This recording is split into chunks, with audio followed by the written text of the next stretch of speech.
Good morning बच्चों। हम लोग अपना केमिस्ट्री का सेकंड चैप्टर पढ़ रहे हैं जिसमें हमने सेपरेशन पढ़ा था। कल मैंने आपको फ्रैक्शनल डिस्टिलेशन बताया था और सिंपल डिस्टिलेशन बताया था। आज हमारा जो आगे का टॉपिक है वो है separation of components of air. हम एयर को कैसे सेपरेट करें उसको पढ़ेंगे हम आज आप एयर के बारे में बहुत कुछ जानोगे। तो मैं स्टार्ट कर रहा हूँ without killing time. Air is a homogeneous mixture of many gases. पहले तो आप ये जान लीजिए जो एयर है वो मिक्सचर होता है और ये होमोजीनियस मिक्सचर होता है मैनी गैसेस का। इसमें क्या होता है, नाइट्रोजन होता है 78% बाई वॉल्यूम एंड ऑक्सीजन होता है 20.9% by volume are the main constituents of air. इसमें ये दो चीज़ें ज़्यादा होती हैं, ठीक है। और भी बहुत सारी गैसेज होती हैं beside these. Air also contain inert gases mainly argon इसमें होता है, small percentage of carbon dioxide भी होता है, वाटर वेपर भी होता है।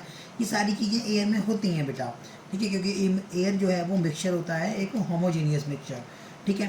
तो आज हम क्या सीखने जा रहे हैं, आज हम ये सीखने जा रहे हैं कि भाई एयर की जो कंपोनेंट्स हैं, एयर में नाइट्रोजन है, एयर में ऑक्सीजन है, एयर में आर्गन है, कार्बन डाइऑक्साइड है, वाटर वेपर है, ये सारी चीज़ें हैं। तो इन सारी चीज़ों को हम कैसे सेपरेट कर सकते हैं, क्योंकि हम सेपरेशन पढ़ रहे हैं चीज़ों का।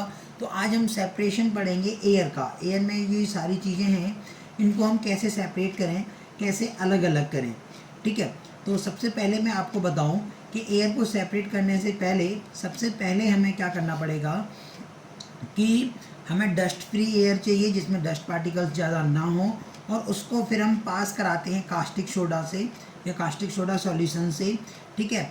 एब्जॉर्ब कर लेता है carbon dioxide and then through concentrated sulphuric acid to remove water vapour, ठीक है। कास्टिक सोडा से आप पास कराओगे तो उसमें कार्बन डाइऑक्साइड रिमूव हो जाएगा, ठीक है। कंसनट्रेटेड सल्फ्यूरिक एसिड से पास कराओगे तो वाटर वेपर उसमें ख़त्म हो जाएगा। अब वाटर वेपर और कार्बन डाइऑक्साइड से निकल गए, लेकिन अभी भी जो मेन चीज़ें हैं जैसे कि नाइट्रोजन है, ऑक्सीजन है, ये सारी चीज़ें अभी भी उसमें बनी हुई हैं एयर में हमारी में। तो इनको अब कैसे अलग किया जाए, तो उसके लिए एक प्रोसेस होती है, ठीक है। देखते हैं वो क्या है। आप इस चार्ट से समझिए और इसको अच्छे से समझेंगे आप, ठीक है। सबसे पहले आप देखिए कि ये जो एयर है, मैं ब्रीफ में बता रहा हूँ, आपको ध्यान से सुनना है। ये जो एयर है ये अभी इसमें हमारा ये फ्री फ्रॉम डस्ट पार्टिकल्स है, वाटर वेपर नहीं है। इतना क्लीन करने के बाद एयर को कंप्रेस्ड किया जाता है, मतलब उस पर प्रेशर लगाया जाता है, प्रेशर इंक्रीज किया जाता है एंड कूल्ड किया जाता है, ठंडा किया जाता है। मतलब एयर आपके पास है, फ्री फ्रॉम वाटर वेपर है, फ्री फ्रॉम कार्बन डाइऑक्साइड है। Then what you will do, you will apply pressure and decrease temperature. भाई कोई चीज़ ठंडी तभी तो होगी जब टेम्परेचर कम करोगे। इतना करेंगे, इतना जब आप करोगे, प्रेशर लगाओगे, प्रेशर लगाने के बाद आप उसे ठंडा करोगे तो जो एयर है जो गैसेस फॉर्म में थी वो लिक्विड फॉर्म में कन्वर्ट हो जाएगी, तो इसे लिक्विड एयर बोलेंगे हम, ठीक है। लिक्विड की फॉर्म में कन्वर्ट हो जाएगी। आपने ये जो है पढ़ा है ये टॉपिक, जो हम लोग कंडेंसेशन, फ्रीजिंग, मेल्टिंग, ये सारी चीज़ें पढ़ रहे थे। तो आपने देखा था कि फिजिकल स्टेट चेंज होने का एक जो टॉपिक था उसमें आपने देखा था कि भाई प्रेशर कम किया जाए, टेम्परेचर घटाया जाए तो जो गैसेस हैं वो लिक्विड में कन्वर्ट हो जाती हैं। तो वही हुआ, लिक्विड एयर आप ऑब्जर्व करेंगे, मतलब आप पाएंगे। उसके बाद क्या करेंगे, allowed to warm up slowly in the fractional distillation column. ये फिगर आपको बनाना है, ये चार्ट, ठीक है, और इसी हिसाब से याद रखना है कि allowed to warm up slowly in the fractional distillation column. जो फ्रैक्शनल डिस्टिलेशन कॉलम है उसमें धीरे धीरे आप गर्म करेंगे, है ना। टू वार्म अप स्लोली, धीरे धीरे गर्म करेंगे। धीरे धीरे गर्म क्यों करेंगे, धीरे धीरे टेम्परेचर क्यों बढ़ाएंगे, उसका रीज़न है। देखो, gases get separated at different Heights, different Heights पर सेपरेट होते हैं। डिफरेंट हाइट का मतलब यहाँ पे टेम्परेचर की हाइट का मतलब है मेरा। जैसे कि नाइट्रोजन, इसका बॉइलिंग पॉइंट होता है माइनस का 196 डिग्री सेल्सियस। अच्छा, वैसे मैं आपको एक बात बताऊँ, माइनस का 196, माइनस का 186 और माइनस का 183, इन तीनों में सबसे बड़ा कौन सा है? 183 सबसे बड़ा है, ये इससे छोटा है और ये इससे भी छोटा है, क्योंकि जब माइनस लगा हुआ है तो वैल्यूज़ नेगेटिव में चलती हैं, ये आप जानते होंगे। तो मैंने कहा कि जब टेम्परेचर धीरे धीरे बढ़ाया जाएगा तो सबसे पहले नाइट्रोजन गैस जो है वो निकल के जाएगी बाहर। नाइट्रोजन गैस निकल के जाएगी बाहर क्योंकि इसका टेम्परेचर जो है सबसे कम है, ठीक है। सबसे छोटी वैल्यू है ये 196 डिग्री सेल्सियस नेगेटिव का। तो नाइट्रोजन अलग होगी, फिर आर्गन अलग होगी, फिर बाद में कौन अलग होगा, ऑक्सीजन अलग होगी। लिखा हुआ है कि the gases are individually collected in store steel cylinders and marked. उनको अलग अलग कर सकते हैं और आप उसको क्या कर सकते हैं, मार्क कर सकते हैं। और यही प्रोसेस होती है क्या, एयर के कंपोनेंट्स को सेपरेट करने की। सबसे पहले क्या किया, मैं थोड़ा सा रिवाइज करा दूं। सबसे पहले हमने उसको कूल किया और उस पर प्रेशर लगाया, तो एयर जो थी वो लिक्विड फॉर्म में आ गई।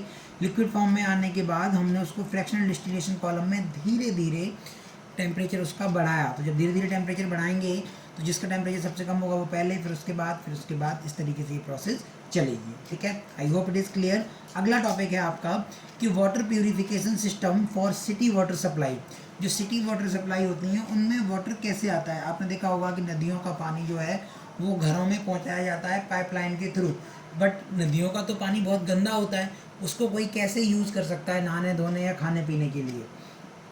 तो उस पानी के साथ कुछ ट्रीटमेंट किया जाता है, उस पानी को कुछ प्यूरिफिकेशन प्रोसेस लगाई जाती है उस पर। तो वो कैसे लगाई जाती है, प्यूरिफिकेशन सिस्टम क्या होता है, वो आज आप सीखोगे। ठीक है, सबसे पहले आप देखिए एक सेडिमेंटेशन टैंक होता है। ये जो टैंक होता है इसे सेडिमेंटेशन टैंक बोलते हैं। सबसे पहले क्या होता है, वाटर फ्रॉम रिवर और lake is pumped in pumping station. This is pumping house, pumping station है। एक लार्ज रिजर्वायर है, एक बड़ा सा रिजर्वायर होता है। ठीक है, इसके बाद यहाँ से पंप करके इसमें डाल दिया जाता है, जिसे बोलते हैं सेडिमेंटेशन टैंक। ठीक है, ये क्या करता है, the water is allowed to stand sedimentation tank for some time, suspended impurities settle down at the bottom.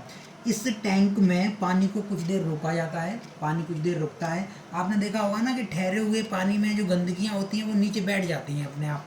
ठीक है, तो कुछ देर यहाँ पे पानी को इस टैंक में रोका जाता है। ठीक है, उसके बाद क्या होता है, उसके बाद लोडिंग देखते हैं क्या है कि water from sedimentation tank is then send to loading tank. यहाँ से फिर कहाँ भेजा जाता है, लोडिंग टैंक में, सेकंड टैंक। ये पूरा सिस्टम है और यही फॉलो होता है बच्चों, ये आपको बहुत इंपॉर्टेंट है और लर्न रखना है। ठीक है, तो इस टैंक से सेडिमेंटेशन टैंक से कहाँ भेजा जाता है, लोडिंग टैंक में। इस टैंक में क्या होता है, in the loading tank some alum यानी कि फिटकरी, आपने देखी होगी, कुछ फिटकरी जो होती है एडिड टू वाटर में मिला दी जाती है। The particles of dissolved alum get deposited on the suspended particles of the clay. This makes suspended particles heavy which then settle at the bottom of the tank. This process is called loading. देखो बेटा क्या होता है कि जो फिटकरी होती है वो डाल दी जाती है इस टैंक में, लोडिंग टैंक में। तो इस लोडिंग टैंक में फिटकरी डालने से क्या होता है कि जो कुछ पार्टिकल्स होते हैं क्ले के यानी कि मिट्टी के, सैंड के, उनके ऊपर जा कर के ये एलम जो है, जो फिटकरी है वो बैठ जाती है, जिसकी वजह से जो पार्टिकल्स होते हैं वो हैवी हो जाते हैं। क्योंकि पहले हल्के थे इसीलिए घूम रहे थे, नहीं तो यहाँ सेडिमेंटेशन टैंक में नीचे रह जाते। लेकिन उसके बाद भी कुछ रह गए तो उनमें एलम मिला दी जाती है तो वो और नीचे बैठ जाते हैं और यहाँ पे आ जाते हैं। ठीक, अब इसके बाद क्या होता है, देखो लोडिंग टैंक के बाद है एक फिल्ट्रेशन टैंक। इसमें 3 लेयर्स होती हैं, अभी मैं पढ़ा के बताऊँगा। इसमें 3 लेयर्स होती हैं अलग अलग पार्टिकल्स के लिए। फिर इसमें थोड़ी सी क्लोरीन ऐड की जाती है और फिर ये जो है आगे बढ़ता है। देखो आगे बढ़ाते हैं। अगला जो पॉइंट है आपका थर्ड, वो है फिल्ट्रेशन। क्या होता है भाई फिल्ट्रेशन में, देखते हैं। ये होता है यहाँ पे कि water is then send to the filtration tank which has 3 beds यानी कि 3 लेयर्स। पहली होती है टॉप लेयर, टॉप बेड यानी कि टॉप लेयर। फाइन पार्टिकल्स जो बहुत छोटे पार्टिकल्स होते हैं उनके लिए टॉप लेयर होती है। ठीक है, फिर मिडिल पार्टिकल्स ऑफ पोरस होते हैं, उनके लिए बीच की लेयर होती है। And then bottom layer of gravel. ये ग्रेवल का मतलब होता है कंकड़ वगैरह, कंकड़ वगैरह के लिए सबसे नीचे एक लेयर होती है। ठीक है, मतलब पानी ऊपर से नीचे से निकल के जाता है। ऊपर से देखो यहाँ पे अगर मैं इसको आपको रीड कराऊँ तो यहाँ से तो वाटर एंटर किया जाता है, लेकिन अब यहाँ से निकलेगा, यहाँ से। तो सबसे पहले ऊपर लेयर, फिर उसके नीचे लेयर, फिर इसके नीचे लेयर, इस तरीके से चलता है। ठीक, तो आगे क्या होता है देखो आगे ये होता है कि देन ग्रेवियल मतलब कंकड़ वगैरह के लिए ये होती है।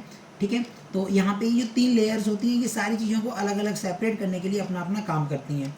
These layers act as sieves to filters, मतलब ये क्या करती हैं, act as sieves to filters. Filters को सीज वगैरह कर देती हैं, उनको जो भी डर्ट्स वगैरह होती हैं उनको रोक लेती हैं। The dirt in water gets collected over sand and gravel. तो जो मिट्टी होती है, जो कंकड़ वगैरह होते हैं, उनके ऊपर ये सारी की सारी जो इम्प्योरिटीज़ होती हैं, डर्ट होती हैं, वो वहाँ पे कलेक्ट हो जाती हैं, वहीं पे रुक जाती हैं। आगे फिर होता है क्लोरीनेशन। क्या होता है क्लोरीनेशन, फिल्टर्ड वाटर जो इस फिल्ट्रेशन टैंक से निकल के आया है, treated with germicide to kill bacteria and germs. Germicide और बैक्टीरिया, मतलब जर्मीसाइड एक ऐसी दवा होती है जो जर्म्स और बैक्टीरिया को किल करती है, और इसको किल करने के लिए नॉर्मल क्लोरीन लगाई जाती है, मतलब ऐड की जाती है।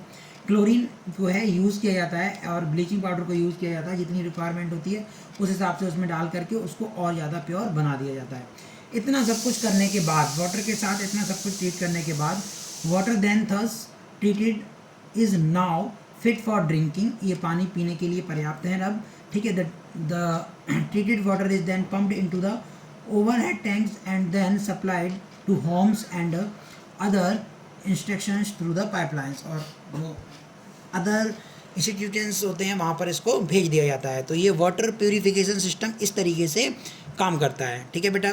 आप अपनी फिजिक्स लर्न करते रहिए, अपने टेस्ट की तैयारी करते रहिए बच्चों, ठीक है। Till then goodbye, take care.